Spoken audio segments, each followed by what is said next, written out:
Let's step right onto the pitch, folks. You can almost feel the roar of the crowd. Today's explainer? We're breaking down a highly detailed simulation of the ultimate clash of titans, the 2026 World Cup final between France and Brazil. The gauntlet's been thrown down, the anthems have echoed, and we're going to dive straight into exactly how this virtual blockbuster actually unfolded.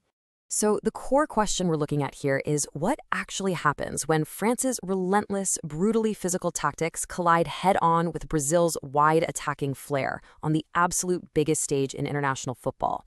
The simulation engine crunched the tactical data, pitted these two massive squads against each other, and spit out a fascinating narrative of one team just totally imposing their sheer will over the other.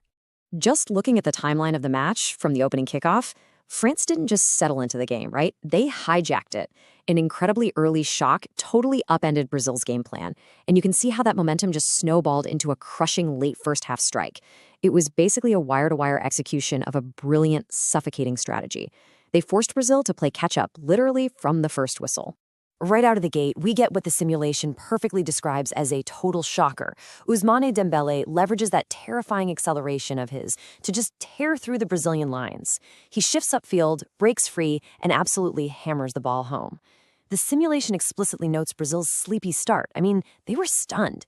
Dembele didn't just score, he completely shattered Brazil's early composure and delivered a massive wake-up call. And France sustained this intense pressure by rolling out a wildly aggressive early strategy. As the simulation's commentary noted, pointing out how incredibly high the fullbacks were pushing, they were just constantly hunting the ball.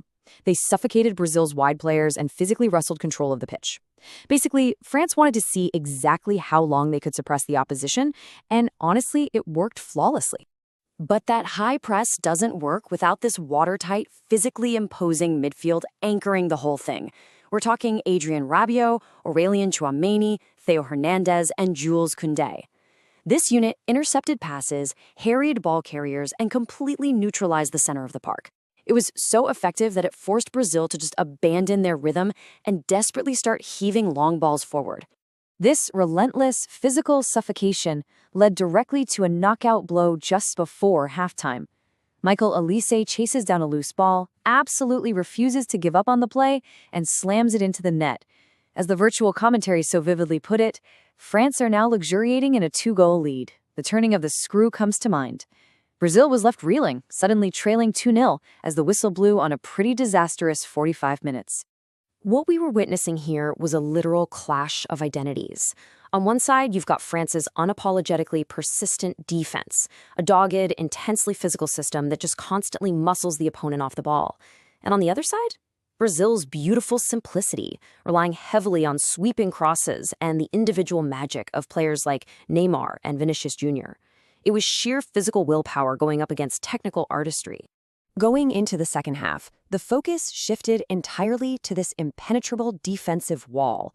William Saliba, Deo Upamecano, Jules Koundé, and Theo Hernandez, they stood incredibly firm.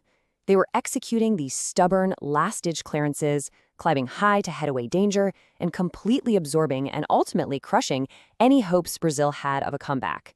France was actually more than happy to drop back, sit deep, and just dare Brazil to try and break them down. It was, like the commentary noted, unapologetically persistent defending, almost personal. Brazil threw sweeping crosses and sustained real pressure at the goal, but they hit a French team that fundamentally refused to crack.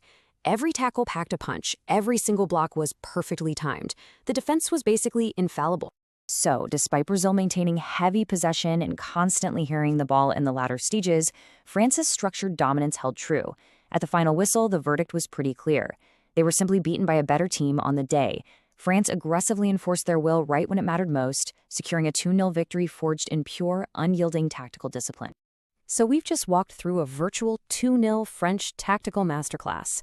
I mean, an absolute clinic in suffocating defense and lethal opportunistic striking that completely neutralized that famous South American flair. But as we all know, football is played on real grass, not just inside code.